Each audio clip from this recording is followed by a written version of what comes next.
नमस्कार, मी पोलीस निरीक्षक Suraj Bansode, Samta Nagar police station या ठिकाणी कार्यरत आहे।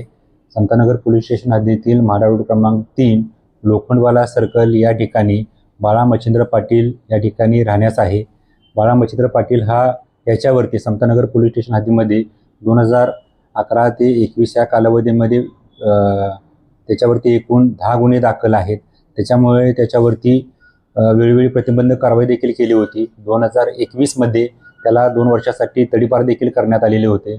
दिनांक 30 तारखेला 30/4/2026 रोजी दुपारी 1 वाजताच्या सुमारास पवन यादव हा कृष्णा केमिस्ट ह्या मेडिकल दुकानामध्ये काम करत असताना यातील आरोपी बाळा पाटील हा दुकानामध्ये गेला आणि त्यांनी त्यांच्याकडे दर महिना खंडणीच्या स्वरूपामध्ये पैशाची मागणी केली, परंतु पवन यादवने त्याला देण्यास नकार दिल्यामुळे त्यांनी दुकानाची काच वगैरे फोडली आणि त्याच्या जवळ असलेला चाकू घेऊन त्याला जीवे ठार मारण्याचा प्रयत्न केला। फिर्यादीने बाजूला झाल्यामुळे चाकू त्याचा मानेला न लागता त्याच्या हाताला लागून गंभीर स्वरूपाची या ठिकाणी दुखापत झाली। दुकानामध्ये काम करत असलेला त्याचा सहकारी छगनलाल चौधरी हा सोडवण्यास गेला असता त्याला देखील चाकूने वार केल्यामुळे त्याला देखील या ठिकाणी गंभीर स्वरूपाची दुखापत झालेली आहे।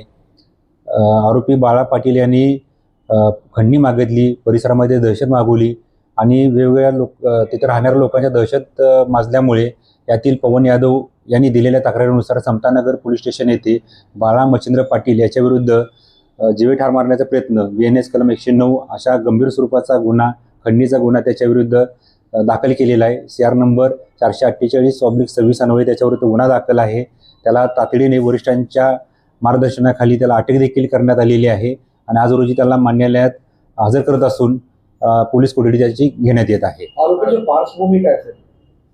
आरोपी समतानगर पोलीस स्टेशन हद्दीमध्ये राहण्यास आहे, रेकॉर्डवरचा गुन्हेगार आहे। त्याच्यावरती 2011 ते 21 या कालावधीमध्ये वेगवेगळ्या स्वरूपाचे 10 गुन्हे दाखल आहेत आणि त्याच्यावरती प्रतिबंधक कारवाई देखील केलेली आहे।